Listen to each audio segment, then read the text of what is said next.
Assalamualaikum warahmatullahi wabarakatuh.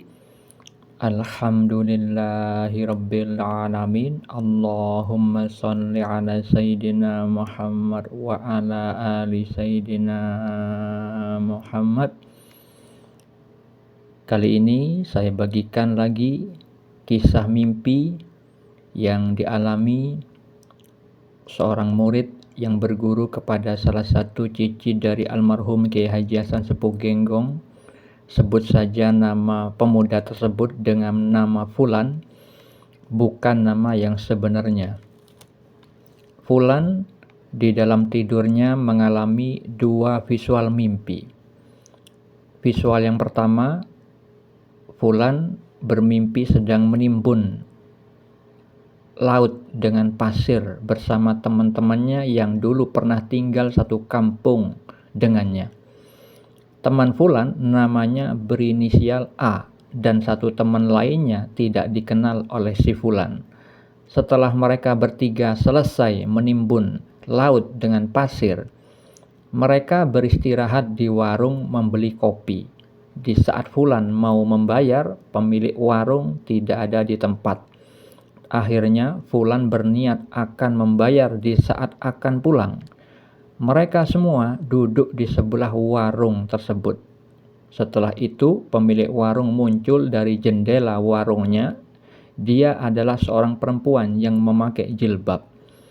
Pemilik warung itu berkata, "Mas, kopinya belum bayar ya?" Teman Fulan yang berinisial A menjawab, "Inggih Bu." Maksudnya, "Iya Bu."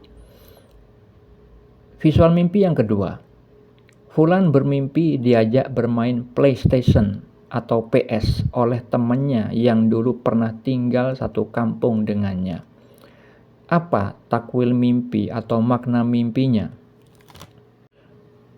Mimpi tersebut adalah petunjuk dari Allah yang perlu ditakwil karena ada simbol-simbol bahasa mimpi yang memiliki makna tersirat.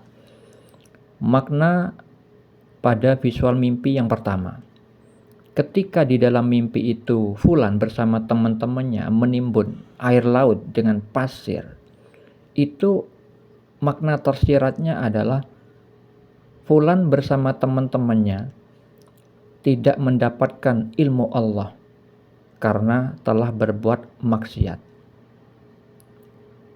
Air laut adalah bahasa perumpamaan dari Allah mengenai kalimat-kalimat Allah tentang ilmu-ilmu Allah. Terdapat pada firman Allah Subhanahu wa taala di dalam surat Luqman ayat 27 bahwa Allah itu memberikan perumpamaan tentang kalimat-kalimat Allah sebagai air lautan. Pada firman tersebut Allah taala berfirman, "Dan seandainya pohon-pohon di bumi menjadi pena dan lautan menjadi tinta ditambahkan kepadanya 7 lautan lagi, setelah keringnya niscaya tidak akan habis-habisnya dituliskan kalimat-kalimat Allah. Sungguh Allah Maha Perkasa, Maha Bijaksana." Jadi, lautan itu adalah perumpamaan, dijadikan sebagai perumpamaan oleh Allah mengenai kalimat-kalimat Allah yang sangat banyak, yang tidak habis-habisnya. Ketika di dalam mimpi Fulan, air laut yang ditimbun oleh Fulan dan teman-temannya itu adalah tentang ilmu-ilmu Allah yang sangat luas, yang sangat banyak, yang dimiliki oleh Allah belum didapatkan oleh Fulan dan teman-temannya karena visualnya menimbun dengan pasir. Menimbun itu adalah perbuatan atau amal, dan ketika divisualkan pasir yang mana pasir itu berwarna hitam, hitam itu simbol keburukan. Tentang warna hitam Allah firmankan pada surat Al-Imran ayat 106 tentang wajah orang kafir yang sudah beriman. Awalnya beriman, tetapi kafir setelah itu. Nah, wajahnya orang yang berdosa itu nantinya berwarna hitam muram. Dan di dalam hadis riwayat At-Tirmizi, Ibnu Majah, Ibnu Hibban dan Ahmad, Rasulullah SAW juga bersabda tentang warna hitam, yaitu orang yang berdosa, hatinya dititikkan sebuah titik hitam. Kalau misalkan dosa itu tidak segera diimbangi dengan taubat, tidak segera diimbangi dengan amal soleh. Karena amal soleh itu bisa menghapuskan titik-titik hitam yang menutupi hati. Jika hati tertutup, maka akan fatal akibatnya. Nanti akan melahirkan amal-amal yang dilakukan anggota lahiriahnya mengandung kemaksiatan tapi tidak disadari.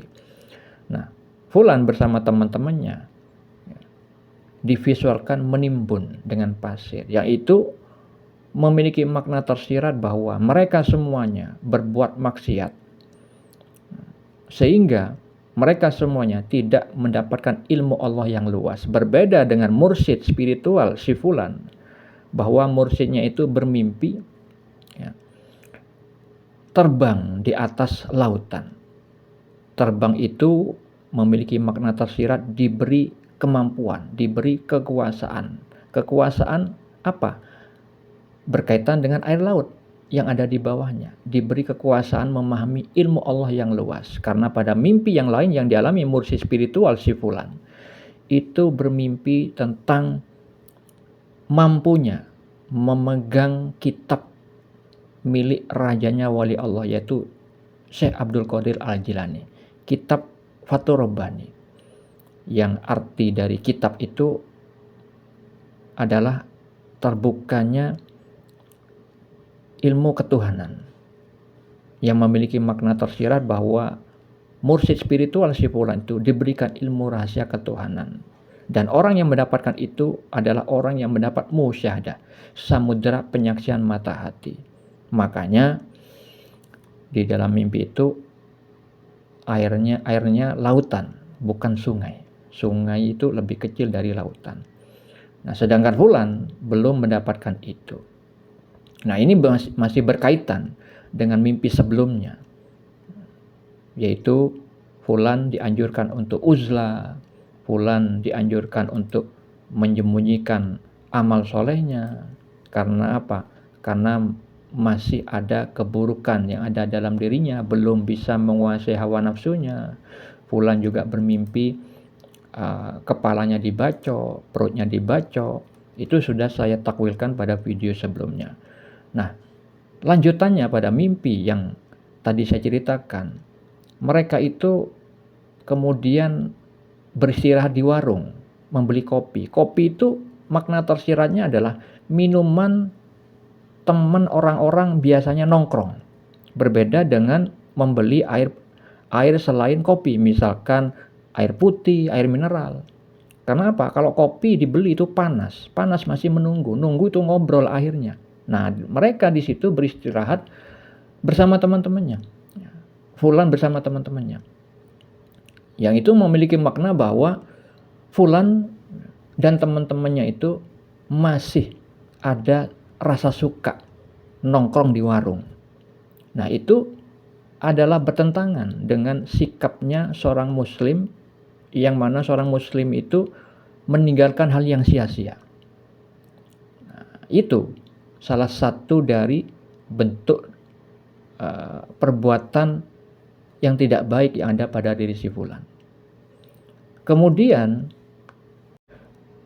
pada visual mimpi yang kedua, bahwa fulan diajak bermain PlayStation oleh temannya, itu memiliki makna tersirat bahwa fulan masih ada peluang mau ketika diajak sesuatu yang melalaikan dari beribadah kepada Allah Subhanahu wa taala. Hal tersebut berkaitan dengan surat Al-Hadid ayat 20. Allah Ta'ala berfirman, ketahuilah bahwa sesungguhnya kehidupan dunia ini hanyalah permainan dan suatu yang melalaikan. Maka dengan mimpi tersebut Allah memberikan anjuran secara tidak langsung agar fulan memilih teman yang baik, sebagaimana firman Allah di dalam surat At-Taubah ayat 119. dianjurkan agar bersama orang-orang yang benar. Dan Rasulullah juga bersabda, seseorang akan mencocoki kebiasaan teman karibnya. Oleh karenanya, perhatikanlah siapa yang akan menjadi teman karib kalian. Semoga kisah ini bermanfaat. Assalamualaikum warahmatullahi wabarakatuh.